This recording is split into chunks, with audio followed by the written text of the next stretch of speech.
of their life. I think that's the truth with all technology, right? And I think IoT is no different. You're starting to see in the home, it's just part, like if you buy a new home now, there's IoT, like there's smart sensors in there. They come with the house now. Like I know a lot of the builders are putting like Samsung smart things as part of the new builds. And so I think that's a part of it. I think COVID and the impacts of that to where we are now, the larger companies that reacted to COVID very quickly, but then go through litigation, takes them a year or two to like actually resolve their thoughts. And now all of a sudden we're seeing the results of that reaction, which seems crazy because it was so long ago. But that reaction was, to me, a lot of it was, okay, we're not doing a good enough job of maintaining assets if we don't have human beings with eyes on things, right? And I think IoT plays a huge role in that. So naturally there's adoption there. So there's a lot of things, a lot of little things, I think, in the details of this that maybe you and I become aware of because we're involved in so many of these conversations. But even something as simple as 2 years ago, companies started researching. A year ago, companies started applying IoT to their budget. And now this year they can spend that budget. You know, like that's literally some of the sales cycles of some of the larger companies. And then that trickles down to smaller companies, because when they realize that the trend is there, then they could be more agile to it. So there's a lot of different things that I think are taking effect, but it's just time. You know, we know sensors are going to be a major part of the world. There will be sensors everywhere one day, billions of them on everything. That's no doubt. So it's just a matter of time. And I think that we're starting to see that first big wave of adoption and meaningful numbers, you know, and yeah, for us, it's right place, right time, because we've been building this technology to support that for so long. So, yeah, but yeah, that's sure. That's my view on it. Awesome. Looks like we've got some folks hopping on still, but we'll go ahead and get rolling here. Appreciate everybody taking time out of their day to join us this afternoon.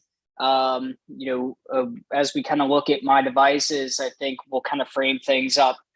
First and foremost, who we are, and then we'll get a bit into what we do. Again, these webinars always tend to be best when they're interactive. So if you have questions, comments, if there's any particular projects or use cases that you're working on that you want to see us hone in on particularly, feel free to use the chat or the Q&A section. And we'll be sure to kind of tailor as best we can towards your questions. So, kind of kicking things off with who we are, maybe Cam, do you want to give a quick introduction of yourself, and then, I can introduce myself and get rolling into who we are. Yeah, sure. So I'm Cameron, head of sales for myDevices, been at the company for 7 or so years now. And, really specialize in a multitude of different things when it comes to sensors, but identifying the right sensors for projects, the right integrations, and how to get data out of sensors into different platforms, how to visualize the data properly. But basically, just as a company, what we do is simplify sensor deployments. So yeah, that's what I do. So thanks everybody for joining, and we look forward to discussing what projects you have going on and how we can fit in and how we can help. Perfect. Thanks, Cam. And as for myself, Matthew Barry, Business Development Manager here at myDevices. Been with the company for about 1.5 years at this point. And really in my role, it's having those conversations with folks all over the world on a day-to-day basis, really understanding, their organizations and the projects they're working on. And, to Cam's point, being able to translate, hey, here's how we are able to simplify your sensor solutions. And, that's an introduction to us personally, but perhaps to give you a bit more information on myDevices as a company, let me go ahead and share my screen. I think it'll be helpful to visualize some of this as well. And Cam, if you wouldn't mind just confirming for me, since you're the only one on this call with a voice, that you can see my screen. Yep. Yeah, I've got it. Perfect. So, myDevices as an organization, we've been in the commercial IoT space at this point for the better part of a decade. We're headquartered out of Los Angeles, California, but completely global organization. So we do have an office in Paris, France, deployments throughout North America, South America, Europe, Asia Pacific, Africa, Australia, you name it, we're there. working with a really diverse portfolio of partners on our side, from 1 to 2 man startup organizations all the way up to some of the largest companies in the world.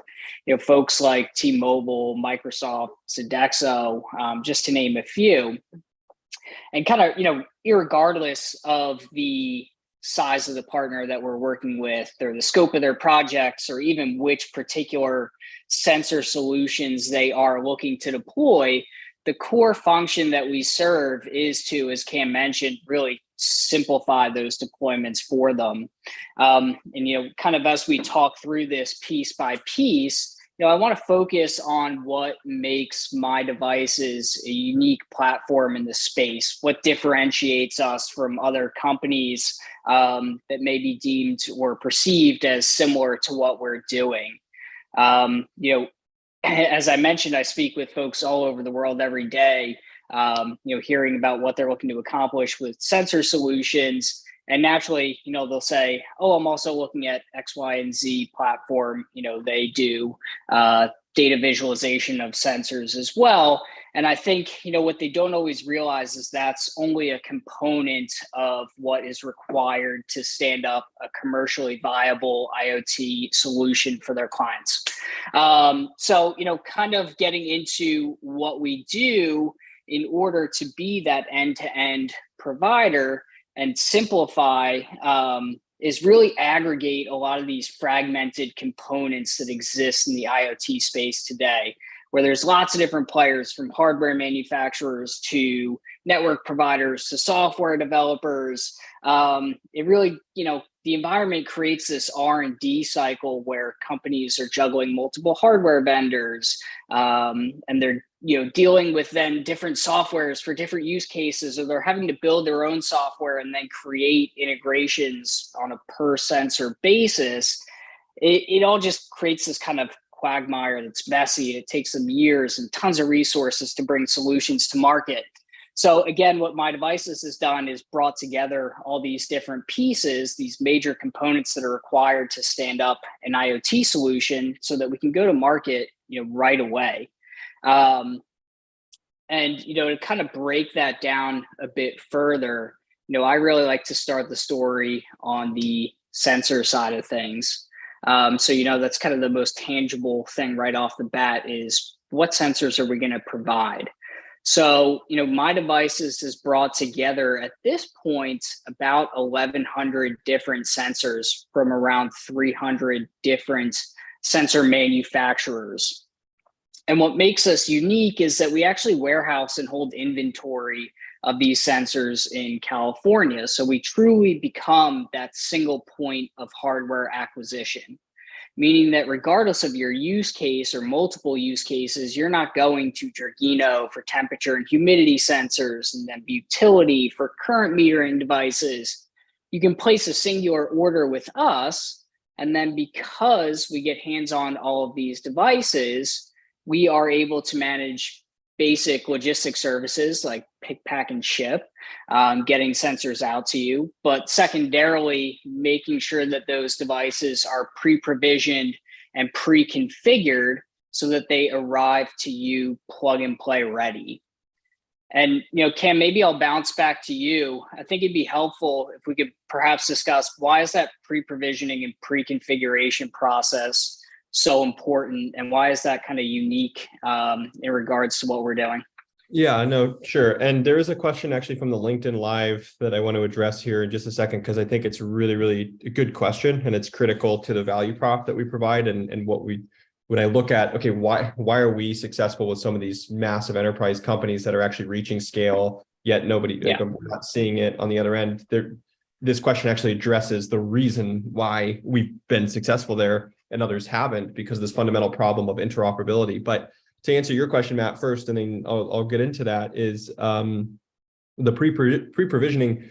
We put these terms on things because we know internally, and this is like for everybody out there that's watching and listening, we work in this day in and day out. So we say, oh, we pre-provision the sensors, or we pre-configure them. We do all this, we do this stuff. But let's like change our brains a little bit, and let's pretend like we're just in a home and we want a smart home system from Ring, for example, who does doorbells and cameras and door sensors, and they've got a drone that flies around your house now that can check, do like a security audit on your home. Like, it's insane, right? But Ring doesn't advertise like, well, we have pre-provisioned door locks. We have pre-provisioned, like, because there's an assumption there that it's just going to work when you buy it. When I buy a Ring doorbell, my expectation is that I can stick that on where my doorbell is today, turn on my app, and the thing's going to work. But unfortunately, because of the journey of commercial IoT and industrial IoT and enterprise IoT, there's this just like clouded nonsense where actually the expectation, and this is mind-boggling how opposite it is. The expectation of people when they buy sensors is that they've got work to do. I'm going to buy that sensor and I'm going to have a bunch of work to do to make it work, to make that thing turn on and actually do something. That's because that's been the experience. If you go out to any distributor or you go out to the manufacturer and you buy the sensor, you get a user guide that's no joke, like this thick. You can't see on my blurry camera. And that's the instructions you have to follow to get the thing to do something, right? Not to mention to do specifically what you need it for every project for 1,000 sensors, right? So we have to say these things like they're pre-provisioned and they're pre-configured so that people go, okay, so it's just going to work when I get it. But in reality, why it's important is because it needs to work that way to scale. When you buy any of these sensors, you need to be able to, like the Alexa leak sensor there on the bottom of your screen, you buy that, you should just be able to stick it where you think a leak is going to go. And if it ever leaks, you get alerted. And that's how our product works. That's pre-provisioning, right? It's all of the shit that needs to be done. Sorry, pardon my language, to get that thing to work the way that you would expect it to work, almost on a consumer level. Same thing with the panic button, same thing with the asset tracker, same thing with vibration monitoring, same thing with people counting to create demand-driven cleaning schedules for janitorial companies. So that's what, why the pre-provisioning is so. The difference between my Ring example and our example is Ring is manufacturing the devices, building the software, putting it together, and then you use the Ring app. On an enterprise level, and this actually leads into Mike's question. Did I get that name right? Was it? Yeah, Mike's question in the LinkedIn chat was, it's different for us because enterprises don't just want this subset of sensors that one company is capable of manufacturing. A company that's really good at manufacturing leak sensors probably sucks at manufacturing vibration sensors because those are bipolar things. But enterprise customers need both of those things because they've got so many different potential use cases. And even SMBs have different use cases. They've got a facilities team, but they've got a customer safety team, a security team, and those are different. So in our world, we need to be able to create that Ring experience without the advantage of being able to manufacture every device and build the software. We have to build the software that's compatible with every single sensor, regardless, and still create that consumer-like experience. That's why we have the warehouse where we put our hands on every device and we kit them and we provision them and everything is unique. But then we also offer that as a white label service. So when our customers sell to their customers, all of that magic and work we're doing in the end to create that Ring experience looks like it's coming from our customer, not from us, so that their customer is getting this experience. So anyways, all of that complexity there creates tremendous value, right? And that's where we position ourselves. So I'm actually going to steal your screen. If you don't mind just stopping your share, I'm going to share mine really quick because I do want to show, because this is such an important concept here. So the actual, like the specific question from Mike was, interoperability is still a major issue. Data normalization for aggregation is a massive task. What tools do you apply to make that easy and not to lock your tech stack into a single vendor and or the larger cloud sharks? So many good points here. So I'm going to go share my screen and let's go to our website, Matt, like that, what you were just showing. When I look at the sensor catalog that we have, the first point of vendor lock that happens is if I go to Dragino and buy their sensor, or I go to Vutility and buy their sensor, it's their sensor. And they're going to say, well, this is the gateway that works best with it. And then they're going to say, well, this is the app that you need to visualize the data, and then forward it to where you need to go. So now I'm locked into that app and their suggested gateway, their suggested LoRa server, and all of this, and then their API to get the data out. And then I go to the next product or the next vendor, and I've got to do the same thing again. So what we've done is created, and actually there's a really good graphic of it on our website. It's what we call our universal sensor API. So we not only have the payload decoders, which is like the most basic level of taking the way sensor data communicates and putting it into a standardized format. We can do that across thousands of sensors with our backend tools that we expose to our customers who are on our commercial plans. So you can actually go into what we call our IoT console. This will load up here in a sec. If you're a paid customer of ours and you've got a license, you've got your backend console here, which allows you to go into device templates and create unique templates for every device, and allows you to see our massive codec library here of just thousands and thousands and thousands of codecs that can be modified to translate the data exactly how it needs to be translated. So all of the data that comes in from any manufacturer comes in its own language, and then we're normalizing it within our cloud. But then we're adding business logic on top of that through our device templates. So we can say, okay, a door sensor sends a reading and now it's open or closed, but we can add business logic on top of that that says, how many times was it open? How long was it open? What hours of day was it opened the most? That sort of thing. With tank level sensors, this is critical, because with a tank level sensor, as an example, you need to know, is it a horizontal tank? Is it a vertical tank? Is it a cylindrical? Is it a box? And that creates, sorry, I keep going to all the wrong sites. That takes you to that changes the way the device is, the data is manipulated. So let's see if I have one on here. A level sensor. This is a simulated account. There's a bunch of simulated. Looks like one of the dashboards. Yeah. Okay, I'll get there. But first, so this is a level sensor. It's a Dragino one. Could be a DingTech, could be an LNX, whatever it is, but it's getting level data from us. We're parsing out that payload to understand exactly what the sensor is sending us, but then we're able to add business logic on top of that. Is it a horizontal tank? Is it a vertical tank? Is it cylindrical? Is it cube? How tall is the tank? What's the distance from where the top of the sensor ends to where the top of the tank starts? Those are all different inputs, and those inputs can be quickly modified by changing the device template. And now when we receive those inputs, whatever is input by the user then changes the way the codec calculates that data. So these are tools that take all of those sensors that you see on our site and change them from just dumb sensors that send whatever readings, turn them into actual solutions. And now once you've got that solution set and you're getting the data that you need, which is so relieving, you're like, okay, I am getting 73% full, or I am getting the door's been opened 37 times, like the actual meaningful data that you want. We've now got a full set of APIs that allow you to integrate that data, the finished data, as well as in the metadata. You're going to get all the raw stuff and everything and all the attributions to it. But we can now say, hey, I want that business enhanced data to go to Amazon S3, or I want it to go to IoT Central or IoT Hub, or I want to open up a webhook and send it wherever I want it to go into my custom app, or I want to use a REST API to pull data when I need it, or to manipulate things, or to provision devices in bulk, right? So it's such a critical thing. This is the interoperability that's needed to make deployments successful. So then when our customers come to us, like when Aramar comes to us and says, hey, we want to do all of these different use cases, space utilization, leak detection, service validation, vibration monitoring, service request, all of these different solutions, but we want them all in our iWix Connect platform. We don't have to make all these different integrations and then teach them how to write code on their program to manipulate the data and all of that. We just use our tool and go, and then boom, we've got the solution and we feed data to where it needs to go.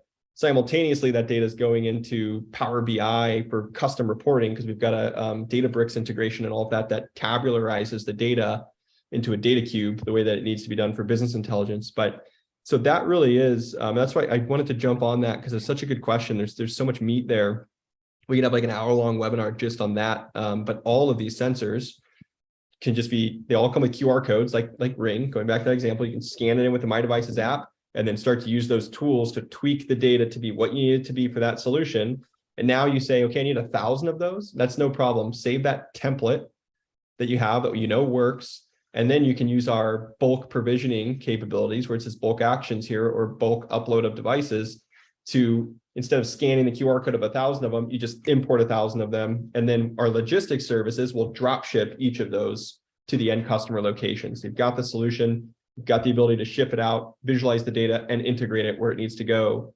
And that once that assembly line is set up, then now we're on go mode and we're scaling like crazy. So that is how we've been successful with some of these massive, like facilities management companies, for example, that are doing large scale IoT and really realizing like $30,000 in ROI per building just by counting people going in and out of a bathroom to optimize cleaning schedules. I mean, that's massive.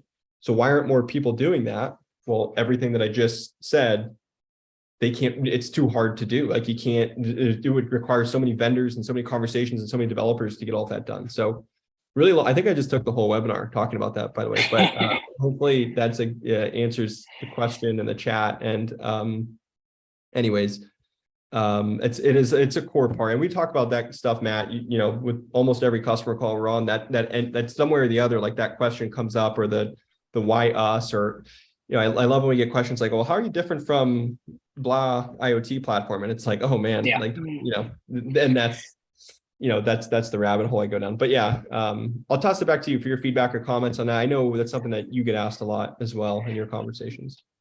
No, and I appreciate you going in depth there, because I think that vendor lock, and that's a great term, Mike. I'm gonna be stealing that. Really paints you into a corner and sets these limitations on, here's the sensor, here's what it does, here's the other equipment, supporting equipment that you can use to, you know, stand up a solution.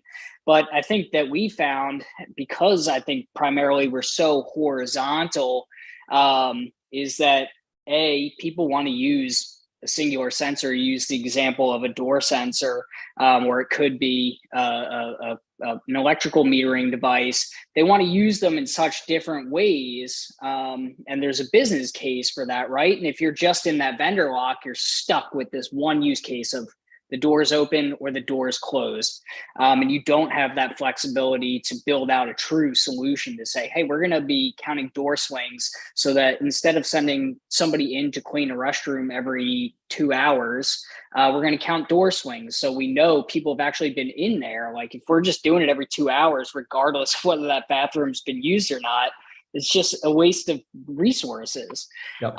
So, you know, we give that flexibility both on the sensors to stand up true solutions, and then secondarily, you know, visualization of that data in a way that makes sense for individual users, right? So, you know, I think we've also found that users, either within an organization or to a client, want to view this data in different ways. And it very well may be that they're going to white label our software, and they're going to use the dashboards and reports and the alerts and the mapping capabilities that we put in there.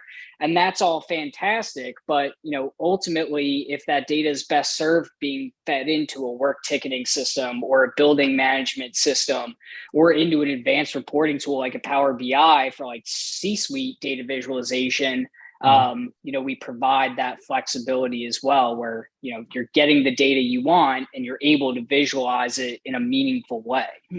Yeah, I think that's important. And I think it's not, a lot of times it's not one or the other. It's all of the above, right? Because organizations have different people that need different types of access to the same data. Like some people just want to know, when do I need to go clean the bathroom? And they get an alert, and that's like through a CMMS app. Usually, like the sensors are triggering it through the integration, but it's the CMMS app that they're looking at, and they're tracking their work orders and everything.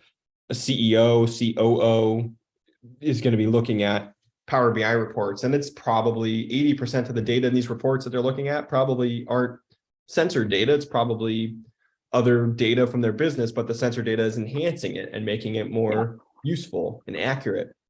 And so elsewhere, you might have a plant manager who needs to see a dashboard, and they need that dashboard to be red light, green light style, right? So you can do any or all of that through a single pane of glass, so to speak. So yeah, that's really powerful. There was another question I do want to address from Ron just before, because I know we're running out of time here. Ron's asking about a low frame rates picture every 10 seconds. So it's not a product that we have, like that we carry, that you'd buy from us. And this is actually important, because a lot of times there are sensors that our customers want to use and we don't carry it. We will carry it if there's enough volume there and justification to do it. But if it's just like a few sensors that are needed, you can order them anywhere and we can integrate it into our platform pretty easily. The tricky part about this is sending pictures every 10 seconds. It's the data throughput. So it's the amount of data it's going to take to do that. You know, and even in our platform, storing images every 10 seconds, there's going to be some limitations to how that would work. So it's images and videos, not something typically that we get involved in. There was one or two use cases. Actually, there's a few. There's one customer that we did that exclusively did imagery, but the only time it would send an image is when that camera detected an anomaly. So then it would take the still and send it to us. So it would go into alert state and we could see the image of the alert, but it wouldn't send us all of the frames that it was capturing before because the data was too much and the cost was going to go through the roof to manage that. So something that we can do, it just depends on scope of the project, and if there's a device that you have in mind that we can integrate with, you can send that over and we'll let you know what the path forward would be. But yeah, Matt, I'll throw it back to you to kind of wrap us up. Yeah, no, for sure. And that kind of transitions nicely, Cam. We're talking about tangible things, software, hardware. But when it comes to services like onboarding, third-party sensors, it's a key portion of what we do is that support, training, pro services. Ultimately, we're here to enable companies and organizations to bring sensor solutions to market. So for that reason, we're heavily invested on support and the training and making sure that you have a dedicated account executive with project meetings. You're getting device consultations. We're helping with API and integration support, but then also providing these services to deploy sensors, whether it's installation support remotely or utilizing our contracted install techs to be those boots on the ground, actually getting devices out in the field and connected. Again, key piece of what we do. And I know we're running short on time. We got about a minute left. So just want to kind of highlight quickly how we partner with organizations. And then, I'll give you guys kind of a link to get to if we want to discuss a bit further. But, we've got this onboarding process, which we've got down to a science at this point, by which we're initiating on this kickoff call, bringing in the resources that are going to be supporting you ongoing, kind of putting together that, go-to-market strategy of, hey, here's the sensors that we're looking to deploy, the solutions we're looking to provide. And we'll kind of talk through how that's all going to work logistically, putting together a game plan. We're delivering your software, which takes us about a week to do so. Once software is delivered, hardware is in hand, we go through a training process, supervised proof of concept to fine tune everything, and then ultimately start to scale out.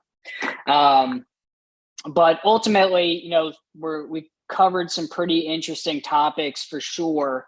In my mind's eye, what makes my job particularly interesting is learning about companies like yourselves and how you're using this technology to bring solutions to market.